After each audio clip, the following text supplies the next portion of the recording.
Elena Kowalski wiped the sweat from her forehead as she hung the last piece of laundry on the rope line behind their small wooden house. The Nebraska wind was picking up again, making the wet clothes dance like ghosts in the afternoon sun. She could hear her mother coughing inside the house. That same dry cough that had been getting worse since winter. Their homestead sat on a piece of land that her father had claimed 3 years ago, full of hope and big dreams. But those dreams were fading fast. The corn crop had failed 2 years in a row, and the few chickens they owned barely laid enough eggs to feed the family.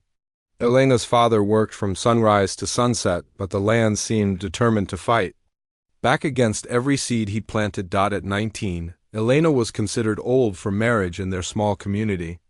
Most girls her age were already wives with babies on their hips, but Elena had different ideas about her future.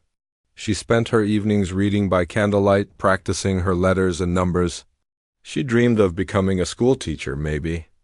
Even moving to a big city like Chicago, where women could work and support themselves. Her mother had been a teacher back in Poland before they came to America. She had taught Elena to read and write in both Polish and English, always saying that education was the one thing no one could take away from a woman. But her father thought such ideas were foolish. In his mind, a woman's place was beside her. Husband, raising children and keeping house. The sound of horses approaching made Elena look toward the dirt road that led to their property. 2 men on horseback were riding toward their house, kicking up dust clouds behind them. She recognized one of them immediately, Jeremiah Holt, the man who owned the grain store in town and several other businesses. He was a tall, thin man with cold gray eyes and a beard that was more gray than black. The other man was his foreman, a rough-looking fellow who always seemed to be scowling. Elena's stomach tightened. Holt had been coming around more often lately, always finding excuses to talk to her father. She had noticed the way he looked at her during these visits, like she was a piece of property he was considering buying. It made her skin crawl. She quickly finished hanging the clothes and hurried toward the house, hoping to slip inside before the men reached the front porch, but she wasn't fast enough. Holt's voice called out to her, smooth and oily like the smile he always wore. "Good afternoon, Miss Elena. You're looking lovely as always." Elena nodded politely but didn't stop walking. Her mother had taught her to be respectful to their elders, even when those elders made her uncomfortable. She could hear her father's heavy boots on the wooden floor inside, moving toward the door. "Mr. Holt," her father said as he stepped outside. There was something different in his voice today, something that sounded almost nervous. "Right on time. Come in, come in. Elena, go help your mother with supper." Elena wanted to stay and listen, but her father's tone left no room for argument. She went inside, but positioned herself near the kitchen window where she could hear most of what was being said on the porch. Her mother was sitting at their small wooden table, mending one of her father's work shirts. She looked up when Elena entered, and there was worry in her dark eyes. "What do those men want?" her mother asked quietly in Polish. "I don't know, Mama, but Papa seems nervous about something." They could hear the men's voices through the thin walls, though the words weren't always clear. Elena caught fragments of conversation, something about debts and money and arrangements.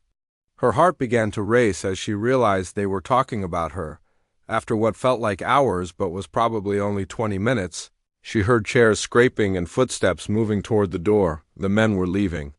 Elena quickly moved away from the window and pretended to be busy cutting vegetables for supper. Her father came inside, looking like he had aged 10 years in the past half hour. He sat heavily in his chair at the head of the table and rubbed his face with both hands. "What did they want?" her mother asked, setting down her mending. Her father was quiet for a long moment. Then he looked up at Elena with eyes that couldn't quite meet hers. "Mr. Holt has made us an offer," he said slowly. "A generous offer that would solve all our problems." Elena felt her hands start to shake. She set down the knife she had been using and turned to face her father completely. "What kind of offer?" "He wants to marry you, Elena. He's willing to pay off all our debts and give us enough money to start fresh. Maybe even buy better land closer to town." The words hit Elena like a physical blow. She had to grab the edge of the table to steady herself. "Marry him? Papa, he's old enough to be my grandfather." "And his first wife?" "His first wife died of fever," her father said quickly, but his voice sounded like he was trying to convince himself as much as her. "These things happen. Holt is a good provider. You would never want for anything." Elena's mother had gone very pale. She knew about Jeremiah Holt's reputation, the whispered stories that women shared when they thought no one was listening. His first wife had died young, yes, but there had been bruises on her arms at church, and she had grown quieter and more fearful as the months passed. "I won't do it," Elena said, her voice stronger than she felt. "I won't marry him, Papa. I don't love him, and he doesn't love me. He just wants someone young to control." Her father's face darkened. The stress of the failing farm, the mounting debts, and the constant worry about providing for his family had worn him down. He saw Holt's proposal not as a trap for his daughter, but as a miracle that would save them all. "Love?" he said, his voice rising. "What does love have to do with anything? Do you think your mother and I married for love? We married because it was practical, because it was what our families needed, and we learned to love each other over time." "But Mama was 17 and you were 19, Elena protested. "You were the same age. Holt is 53 years old. Papa, and there are stories about how he treated his wife." "Stories?" Her father waved his hand dismissively. "Old women's gossip. Holt is respected in this community.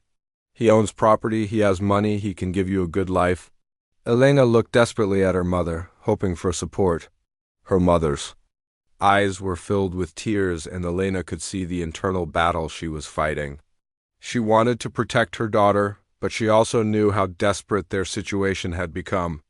"Please, Papa," Elena tried one more time. "Give me time to think about it. Maybe there's another way. I could find work in town, I could help earn money." "Doing what?" her father asked harshly.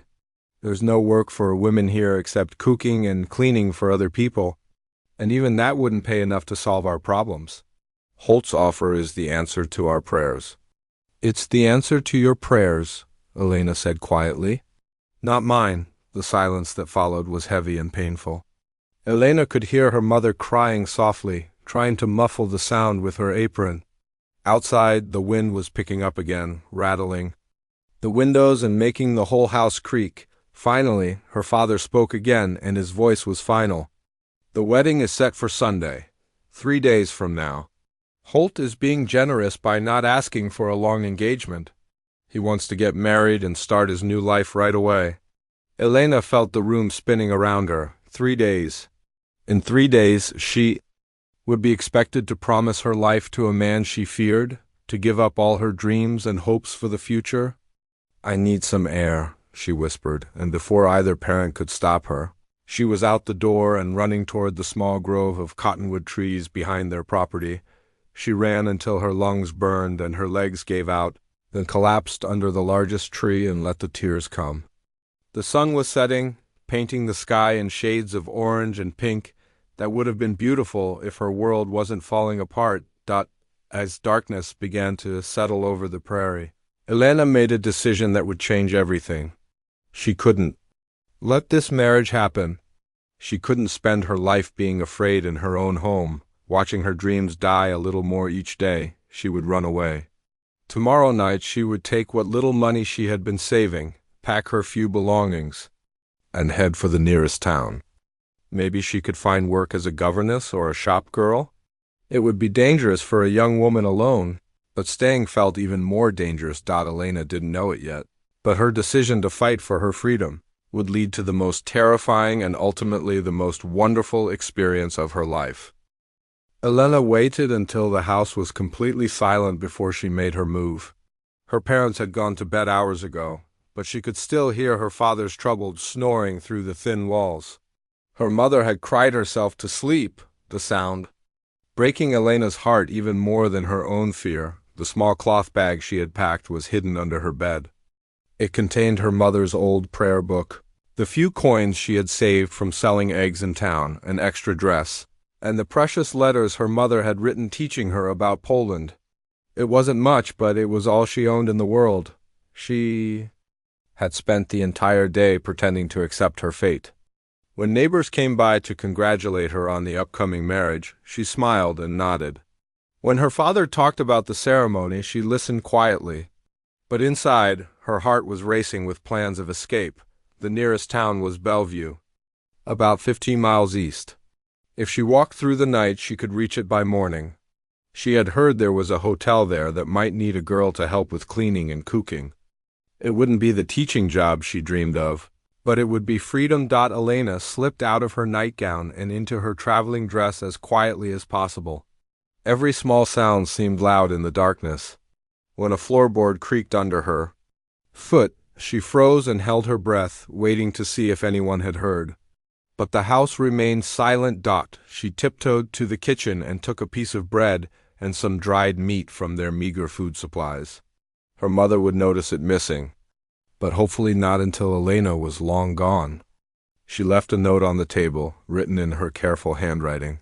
"Please forgive me, I cannot marry him. I will write when I am safe. I love you both." The front door opened with a soft squeak that sounded like thunder to Elena's nervous ears. The cool night air hit her face as she stepped outside. Above her, a million stars twinkled in the clear Nebraska sky. The moon was only a thin sliver, which was good for hiding but bad for seeing the road. Elena had walked this path to town many times, but never in complete darkness. Every shadow looked like a wild animal or a dangerous man.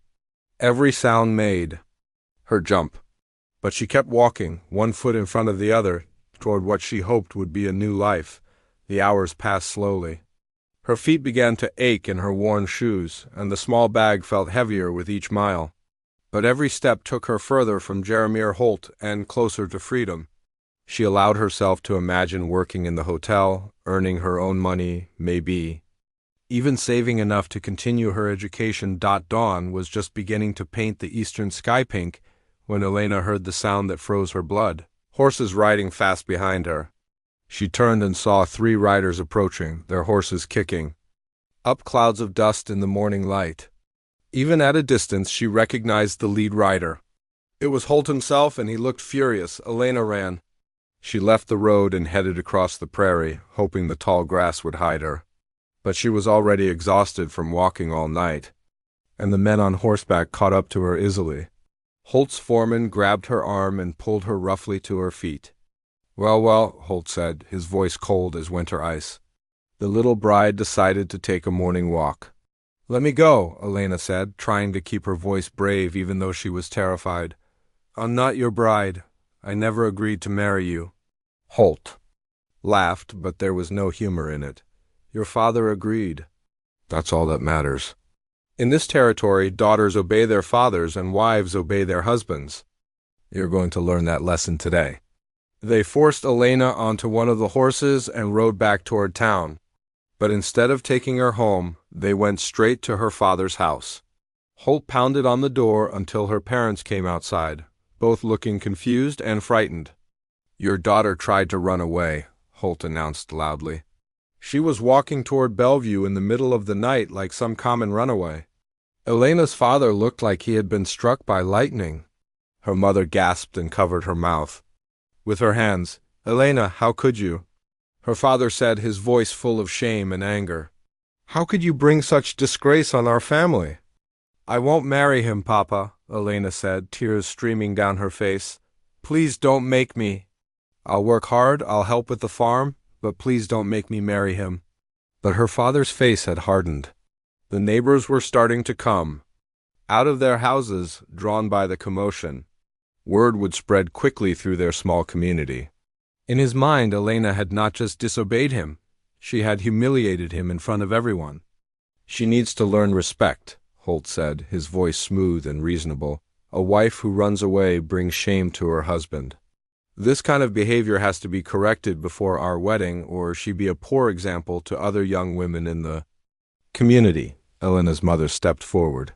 "She's just scared," she said quietly. "Give her time to get used to the idea. She come around." "Time?"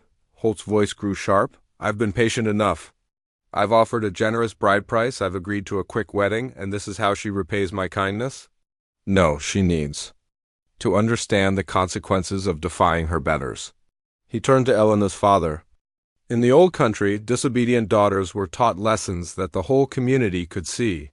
It discouraged other girls from getting similar ideas. Elena felt ice in her veins. She had heard stories from the older women about punishments. In Poland, cruel traditions that were supposed to teach women obedience. What do you suggest? Her father asked, and Elena could hear that he was actually considering whatever Holt had in mind. A walk, Holt said simply, from here to town. But not on horseback, and not beside the wagon. Behind it, it will give her time to think about her choices, and it will show the community that bad behavior has consequences. Elena's mother gasped. You can't mean ... I mean exactly that, Holt said. She be tied behind my wagon with a rope long enough to keep her safe, but short enough to keep her moving. We'll go slowly, of course. I'm not a cruel man. But she needs to understand that running away is not an option. I won't do it, Elena said, her voice shaking. You can't make me. Holt smiled, and it was the most frightening expression Elena had ever seen. Oh, but I can. Your father has already accepted my proposal. In the eyes of the law and the community, you're already mine. And I have the right to discipline my future wife as I see fit. Elena looked desperately at her father, hoping he would refuse to allow such a thing. But she saw in his eyes that he was beaten down by debt and desperation. He saw Holt's punishment as harsh but necessary. In his mind, if Elena learned obedience now, she would have an easier life as Holt's wife. Papa, please, Elena whispered her. Father looked away. Perhaps it would teach her the lesson she needs to learn. Within minutes, Elena found herself standing behind Holt's wagon while he tied a rope around her waist. The rope was about 10 feet long, giving her enough room to walk, but not enough to escape. Her hands were left free. Holt said he wasn't completely heartless, but her fate was sealed. We'll start slowly, Holt called to the growing crowd of neighbors. I want everyone to see that I'm a fair man. But I also want them to see what happens when young women get ideas above their station. Elena's mother was crying openly now, but she didn't try to stop what was happening. In their community, men made the decisions and women accepted them. Even when those decisions broke their hearts, the wagon began to move, and Elena had no choice but to walk behind it. At first, the pace was easy, almost like a normal walk. But as they left her family's homestead and headed toward the main road to town, Holt began to drive a little faster. Elena's feet, already sore from her night of walking, began to protest. The rope around her waist chafed against her dress. Dust from the wagon wheels filled her nose and mouth. But she kept walking because the alternative was being dragged. Word of the strange procession spread quickly. People came out of their houses to watch. Some looked horrified, others nodded approvingly. Elena heard whispered comments as they passed. Shame on her, trying to run away like that. Poor girl, look how red her face is. Holt's doing the right thing. Can't have women thinking they can just do whatever they please. Remember when my cousin tried to refuse her marriage? Her father made her scrub floors for a week. The sun climbed higher in the sky, and Elena's strength began to fail. Her feet were blistered and bleeding in her thin shoes. Her dress was torn from catching on bushes and rocks. Sweat and tears mixed on her face, and her breathing came in short, painful gasps. But the worst part wasn't the physical pain. It was the humiliation of being displayed like a criminal, of having her rebellion turned into a public spectacle. She could see in the eyes of the watching women that some of them pitied her, but none of them would help her. This was the way. Things were done, and fighting it only made things worse. As they approached the outskirts of town, where more people would see her shame, Elena wondered if she would survive this ordeal. But even as her body weakened, something inside her grew stronger. If this was the price of fighting for her freedom, then she would pay it. She would not let them break her spirit, no matter what they did to her body. She had no way of knowing that someone in town was about to see her suffering and decide that enough was enough. Thomas McKenna had been having a good morning until he saw something that made his blood boil. He had ridden into town early to conduct business at the bank. his saddlebags heavy with the money from selling his cattle to the railroad company. The past year had been profitable for his ranch, and he was looking forward to expanding his herd and maybe fixing up the old barn that had been damaged in last winter's storm. The 35-year-old rancher tied his horse to the post outside the bank and was walking up the wooden steps when he heard shouting from down the street. At first, he thought it might be some cowboys celebrating too early in the day. But as the noise got closer, he realized it wasn't celebration he was hearing. Thomas stepped back down and looked toward the sound. What he saw made him forget all about his banking business. A wagon was moving slowly down the main street, and behind it, connected by a rope, was a young woman stumbling along in the dust. Her dark hair had come loose from its pins and hung in tangles around her face. Her dress was torn and dirty, and even from a distance, Thomas could see that she was struggling to keep up. The man driving the wagon was Jeremiah Holt, someone Thomas knew by reputation if not personally. Holt owned several businesses in the area and was known for his sharp dealing and cold manner. Thomas had never liked what he heard about the man, but he had never had direct business with him. A crowd was gathering along the street, some people pointing and whispering, others just staring. Thomas noticed that while some folks looked uncomfortable, others seemed to think they were watching some kind of entertainment. What in the world, ... Thomas muttered to himself, stepping into the street to get a better look, ... as the wagon got closer, Thomas could see the young woman more clearly. She couldn't be more than 20 years old, and despite her bedraggled appearance, there was something proud in the way she held her head. She wasn't crying or begging, even though it was clear she was in pain. Her feet were bleeding, leaving small red spots in the dust behind her. Thomas had 3 sisters back in Missouri, all married now with families of their own. He had grown up protecting them from schoolyard bullies and mean-spirited neighbors. The sight of any woman being treated this way would have angered him, but something about this girl's quiet dignity, in the face of such humiliation, reminded him powerfully of his youngest sister Lucy. "Hold up there," Thomas called out, stepping directly into the path of the wagon. Holt pulled back on the reins, bringing his horses to a stop. He looked annoyed at the interruption. "McKenna, isn't it?" Holt said, his voice carrying that smooth tone that Thomas had heard could turn nasty in an instant. "I'm afraid you're blocking the road." "I can see that," Thomas replied calmly. "Mind telling me what's going on here?" "Private family business," Holt said. "Nothing that concerns you." Thomas looked back at the young woman. She had stopped walking when the wagon stopped, and she was breathing heavily. Up close, he could see that her face was flushed red from heat and exhaustion. Her eyes met his for just a moment, and he saw a mixture of shame and defiance that made his chest tighten with anger.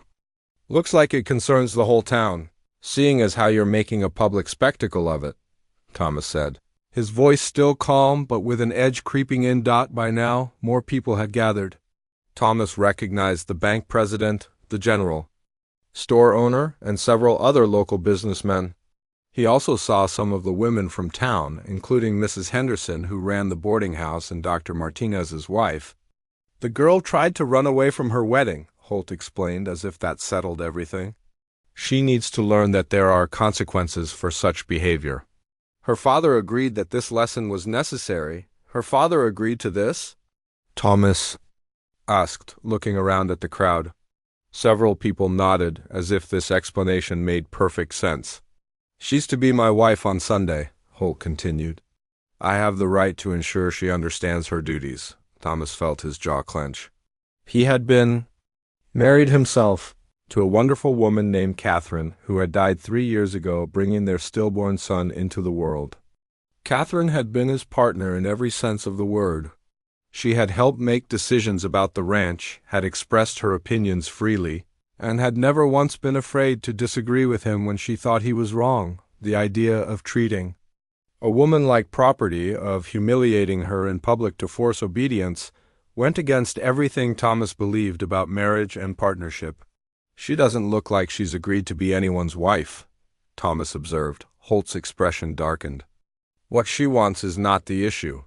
Her father has made the arrangement, and she will honor it." This is how we maintain order in our community. Order? Thomas repeated slowly. He looked around at the crowd again. This is order? Mrs. Henderson stepped forward from the group of watching women. Thomas had always respected her as a fair-minded person who treated everyone with kindness. Mr. McKenna, she said quietly, the girl did try to run away in the middle of the night.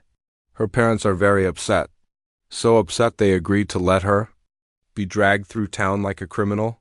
Thomas asked. She's not being dragged, Holt said quickly. She's walking. I'm being quite reasonable about the whole thing. Thomas looked at the rope around the girl's waist, at her bleeding feet, at the way she swayed slightly as if she might faint at any moment. Reasonable, he said, and there was no mistaking the anger in his voice now. He walked over to his horse and pulled his knife from his saddlebag. The crowd grew quiet as he approached the girl. What's your name?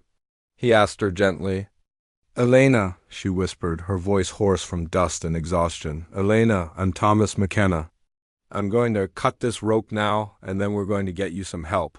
You have no right. Holt jumped down from his wagon, his face red with anger. She belongs to me. She belongs to herself, Thomas said firmly. He cut the rope with one quick motion, and Elena stumbled slightly as the tension was released. Holt took a step toward Thomas, his hands clenched into fists. You're interfering with legal business, McKenna. I'll have the law on you. Thomas straightened to his full height. He was taller than Holt and broader through the shoulders, with the kind of strength that came from years of ranch work. But more than that, he had a reputation in the area as a fair man who kept his word and treated people decently. You want to involve the law? Thomas asked quietly. Fine, let's go see Judge Morrison right now and ask him if this is legal. The crowd murmured at this suggestion. Judge Morrison was known for his strict interpretation of the law, but also for his belief that all people deserved basic dignity. Holt hesitated. Thomas could see him calculating, trying to figure out if the law would really support what he was doing. The girl is promised to me, Holt said again, but with less confidence. Her father signed papers. Papers that say you can tie her to a wagon and parade her through town. Thomas asked Dr. Martinez pushed through the crowd at that moment, his medical bag in his hand.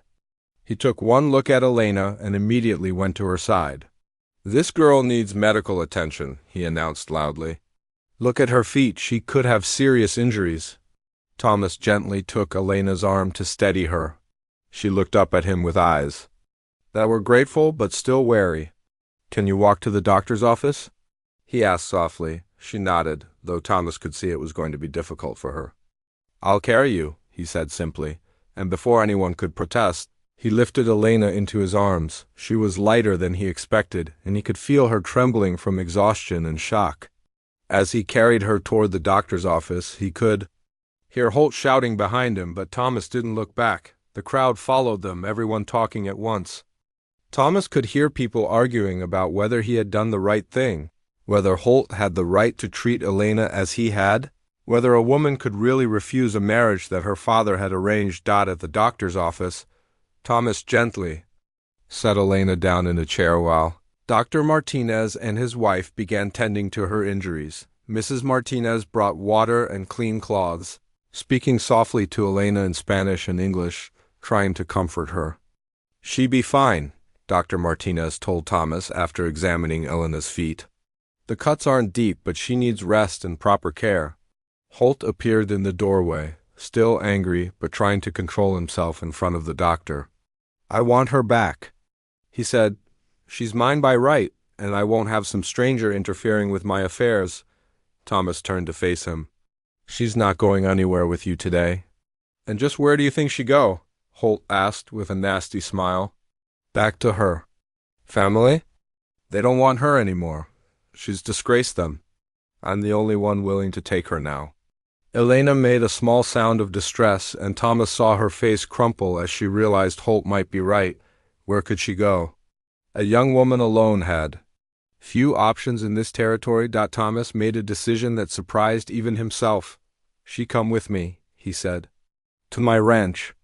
She be safe there until she decides what she wants to do with her life. The room went completely silent. Everyone stared at Thomas as if he had announced he was planning to fly to the moon. That's not proper," Mrs. Martinez said, gently. "An unmarried woman can't stay alone with an unmarried man." "Then she won't be alone," Thomas said. "My housekeeper lives at the ranch. Elena will have proper supervision and protection until she can make her own choices about her future." The ride to Thomas's ranch took almost an hour, and Elena spent most of it trying to understand what had just happened to her life. One moment she had been tied behind a wagon, facing a future that terrified her, and the next she was sitting safely on a horse beside a man who had risked his own reputation to help her. Thomas rode slowly, checking on her every few minutes to make sure she was managing all right. Elena had ridden horses before, but never when she was this exhausted and shaken. Her hands trembled as she held the reins, and more than once Thomas had to steady her when she swayed in the saddle. "Are you sure about this?" Elena asked as they rode across the rolling prairie. "People in town were looking at you like you'd lost your mind." Thomas chuckled, a warm sound that made Elena feel a little less afraid. "People in town look at me like that pretty regularly. I stopped worrying about it a long time ago. But your reputation, your business." "My reputation will survive," Thomas said firmly. "And if my business suffers because I helped someone who needed help, then it wasn't worth much to begin with." Elena fell quiet, watching the landscape roll by. She had never been this far from town before, and certainly never under these circumstances. The McKenna Ranch, when it finally came into view, was larger and more prosperous looking than she had expected. There was a big 2-story house with a wraparound porch, several barns and outbuildings, and cattle grazing in the distance. But what caught Elena's attention most was the woman who came out to greet them. She was older, maybe 60, with graying brown hair and kind eyes. She wore a simple blue dress and an apron, and she moved with the confident grace of someone who was completely at home in her surroundings. "Thomas, what have you brought home this time?" the woman called out with a smile in her voice. Thomas dismounted and helped Elena down from her horse. "Maria, this is Elena. She's going to be staying with us for a while." "Elena, this is Maria Santos, my housekeeper and the person who really runs this ranch." Maria took one look at Elena's torn dress, bandaged feet, and exhausted face, and her expression shifted into full mother-hen mode. "Hey, Dios mío, what happened to this poor girl?" she asked, hurrying over to take Elena's arm. "Thomas, you bring her inside right now. She needs food and rest and proper care."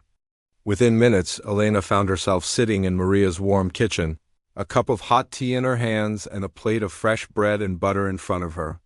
Maria bustled around, heating water for a bath and gathering clean clothes. "Now, Maria," said, settling into the chair across from Elena, "you tell me what happened." Elena looked uncertainly at Thomas, who was leaning against the kitchen counter.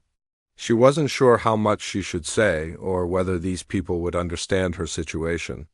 "It's all right," Thomas said gently. "Maria's heard every kind of story there is. Nothing you say will shock her." So Elena told them everything? About her father's debts, about Jeremiah Holt's proposal, about her failed escape, and the humiliating punishment that followed. Maria's face grew darker with each detail, and by the time Elena finished, the older woman was muttering angrily in Spanish, "That man should be horsewhipped," Maria declared. "And your father should be ashamed of himself allowing such a thing." "He was desperate," Elena said quietly, though she wasn't sure why she was defending him. "We were going to lose the farm." "Desperation doesn't excuse everything," Thomas said. "A man's job is to protect his family, not sell his daughter to pay his debts." Over the next few days, Elena began to understand what Thomas meant about Maria really running the ranch. The older woman seemed to know everything that happened on the property, from which cows were expecting calves to which of the ranch hands had been drinking too much in town on Saturday night. Maria had come to work for Thomas 3 years ago, just after his wife Catherine died. She had been widowed herself and needed work, while Thomas needed someone to manage his household. It had been a perfect arrangement for both of them. "Thomas was lost when I first came here," Maria told Elena one afternoon as they worked together in the garden. "He barely ate, barely spoke. just worked himself to exhaustion every day trying to forget his grief. Elena could see traces of that. Grief still lingering in Thomas's eyes sometimes, especially when he thought no one was looking. But she could also see that he was healing, slowly building a new life for himself. As the weeks passed, Elena found herself settling into the rhythm of ranch life. Maria taught her how to manage the household accounts, how to preserve food for the winter, and how to care for sick animals. Elena discovered she had a natural talent for the last skill, spending hours nursing a calf with a broken leg back to health and helping Maria tend to horses with various ailments. "You have gentle hands," Maria observed one day as Elena carefully bandaged a cut on a horse's flank, "and patience. Animals know when someone truly cares about them." Elena also found herself taking on the role of teacher for the children in the area. Word had spread that there was an educated young woman at the McKenna Ranch, and parents began asking if Elena would tutor their children. Thomas encouraged the idea, helping her set up a small schoolroom in one of the unused buildings. Teaching gave Elena a sense of purpose she had never experienced before. The children were eager to learn, and their parents were grateful for the opportunity to give their kids an education.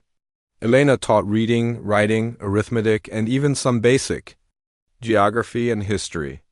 For the first time in her life, she was earning her own money and making her own decisions about how to spend it.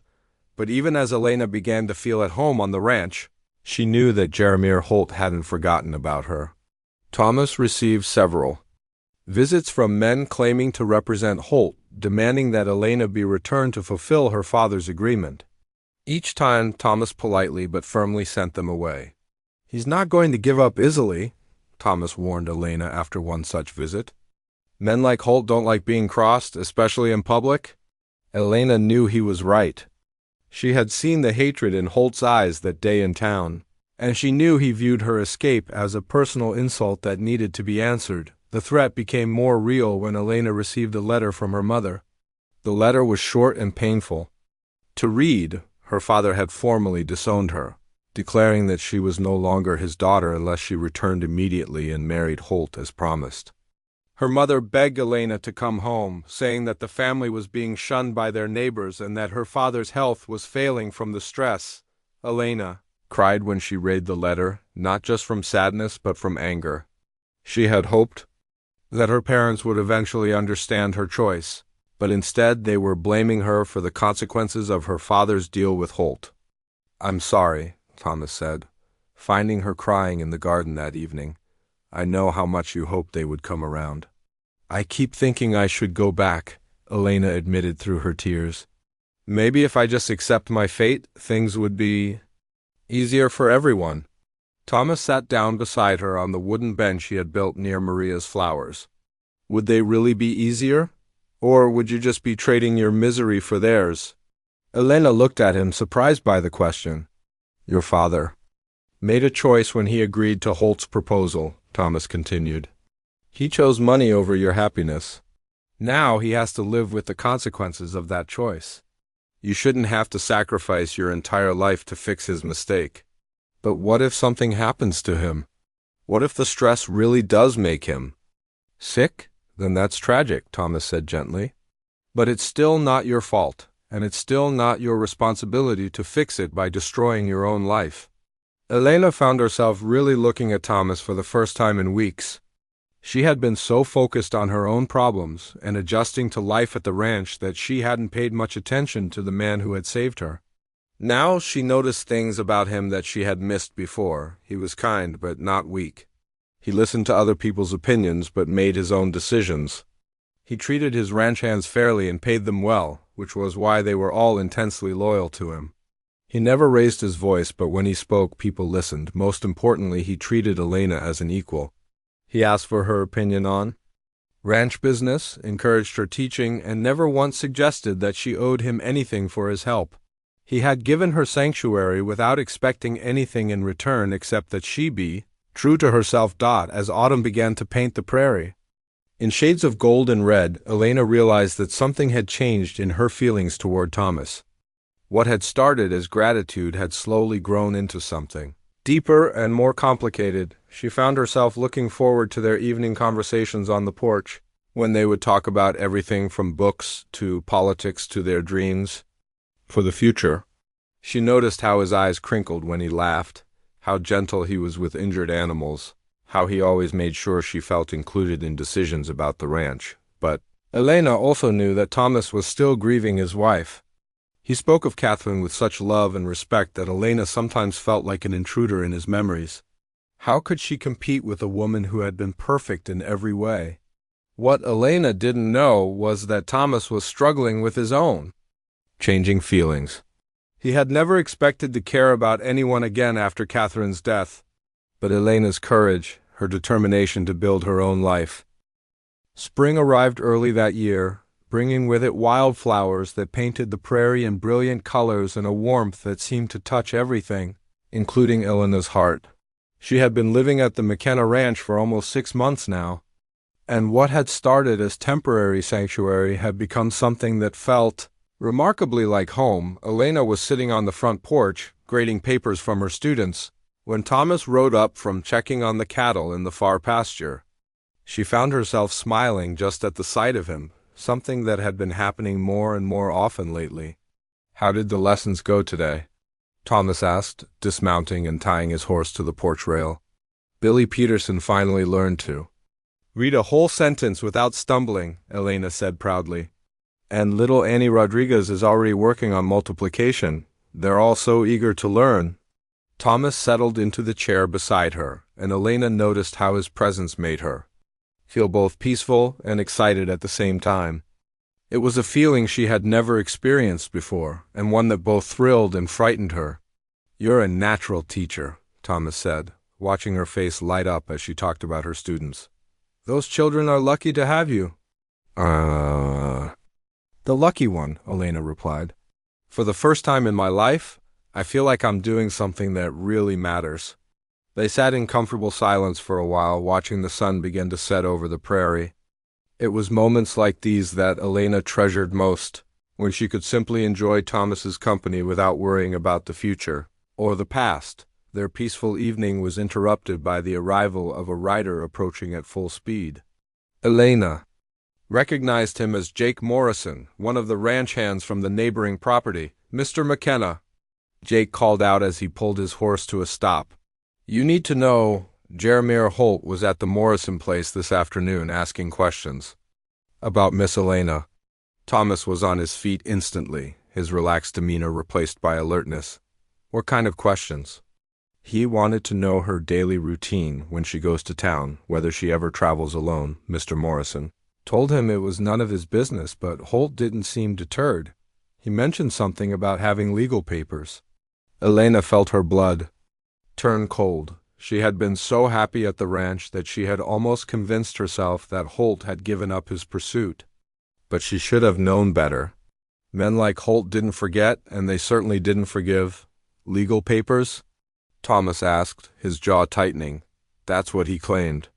Sighed, he had documents that proved Miss Elena was legally bound to marry him, and that anyone harboring her was interfering with a legal contract. Elena stood up, her hands shaking slightly. "Maybe I should leave," she said quietly. "I don't want to bring trouble to you or Maria or anyone else here." "You're not going anywhere," Thomas said firmly, turning to face her. "This is your home now, and no one is going to force you to leave it." The conviction in his voice made Elena's heart skip a beat. She looked into his eyes and saw something there that she had been hoping to see for weeks, not just protectiveness, but something deeper and more personal. That night, Elena couldn't sleep. She kept thinking about what Jake had said, about Holt's determination to reclaim her. But she also couldn't stop thinking about the way Thomas had looked at her, the way he had called the ranch her home. She was sitting by her bedroom window, looking out at the moonlit prairie, when she heard footsteps on the porch below. Looking down, she saw Thomas sitting on the steps. Apparently unable to sleep himself, Elena wrapped a shawl around her shoulders and quietly made her way downstairs. Thomas looked up when she stepped onto the porch, but he didn't seem surprised to see her. "Couldn't sleep either?" he asked softly. Elena shook her head and sat down beside him on the steps. "I keep thinking about what happens next. Holt isn't going to give up, and I can't keep hiding here forever." Why not? Thomas asked, and there was something in his voice that made Elena look at him more closely. Because it's not fair to you, she said. You've already done so much for me. I can't keep imposing on your kindness. Thomas was quiet for a long moment, staring out at the stars. When he finally spoke, his voice was barely above a whisper. What if it's not just kindness anymore? Elena's heart began to pound. What do you mean? Thomas turned to face her, and in the moonlight she could see the struggle in his eyes. I mean that somewhere along the way, having you here stopped being about helping someone in need and started being about not wanting to imagine my life without you in it. The words hung in the air between them, beautiful and terrifying. Elena had dreamed of hearing something like this from Thomas, but now that the moment was here, she didn't know what to say. Thomas ... double quotes, she began, but he held up his hand. I know it's complicated, he said. I know I'm still carrying grief for Catherine, and I know you've been through things that no woman should have to endure. But I also know that when I think about the future, you're in it. And when I imagine you leaving, it feels like losing everything all over again. Elena felt tears spring to her eyes. I feel the same way, she whispered. I've been so afraid to admit it because I thought you could never see me as anything more than someone you rescued. You're not someone I rescued, Thomas said, reaching out to take her hand. You're someone who saved herself. I just happened to be there to cut a rope. They sat holding hands in the moonlight, both of them amazed at how right it felt. But their peaceful moment was shattered by the sound of horses approaching in the distance. That's a lot of riders, Thomas said, standing up and listening carefully. And they're coming fast. Elena's blood turned to ice. She knew with absolute certainty who was coming for her. It's Holt, she said. He's finally decided to stop asking nicely. Thomas helped her to her feet. Go wake Maria and tell her to. Get the shotgun from my study. Then both of you stay in the house. What are you going to do? Whatever I have to do to protect what's mine, Thomas said, and the quiet determination in his voice was more frightening than any shouting would have. Then, the riders pulled up in front of the house just as the first hints of dawn were appearing on the horizon. There were 5 of them, with Holt in the lead. Elena could see them from the upstairs window where Maria had insisted she hide. McKenna, Holt called out. I have legal documents here that prove Elena Kowalski is bound by contract to marry me. I demand you return her immediately. Thomas stepped out onto the porch, and Elena noticed that he had his rifle in his hands. Several of his ranch hands had appeared from the bunkhouse, also armed. I don't care what papers you think you have, Thomas called back. The lady has made her choice, and she's chosen to stay here. The lady? Holt laughed harshly. She's not. A lady, she's a runaway who's been living in sin with you for months. Her reputation is ruined, and I'm the only man generous enough to overlook her disgrace. Elena saw Thomas's shoulders tense at Holt's crude words. She could see the anger building in him, and she was afraid of what might happen if this confrontation turned violent. She made a decision that surprised even herself. She opened the window and called down to the men below. Mr. Holt, if you want to speak to me, then speak to me directly. Stop talking about me like I'm not here. Holt looked up at the window, his face twisted with anger and something that might have been satisfaction. So you are here? Good. Come down and we'll settle this matter once and for all. Elena, no, Thomas called up to her. Stay where you are. But Elena was already making her way downstairs. She had spent months hiding from this confrontation, but she realized now that it was time to face it head on. She stepped out onto the porch, standing beside Thomas. Her heart was pounding, but her voice was steady when she spoke. I'm not going with you, Mr. Holt. Not today, not ever. I don't care what papers you have or what promises my father made. I'm not your property, and I never will be. Holt's face grew red with fury. You have no choice in the matter. Your father signed a binding agreement, and I've paid good money for you. Then you wasted your money, Elena said simply. Because I choose Thomas. I choose this life, this home, and this man who treats me like an equal instead of like something he owns. The words were out before Elena could stop them, but she realized she meant every one of them. She did choose Thomas, not just as a protector but as a partner and the man she wanted to spend her life with. Thomas looked at her with wonder and joy, and then he stepped forward to stand directly in front of her. "You heard the lady?" he said. To Holt, "She's made her choice. Now I suggest you respect it and leave my property." "Your property?" Holt snarled. "She's living here unmarried, which makes her a woman of questionable virtue. No decent man would want her now." "Then it's a good thing I'm not asking any other man," Thomas said calmly. "Elena, will you marry me?" The proposal, delivered in the middle of a confrontation with armed men, was probably the most unromantic one in history, but to Elena it was perfect. "Yes," she said without hesitation. "Yes, I will." Holt made a sound of pure rage and started to reach for his gun.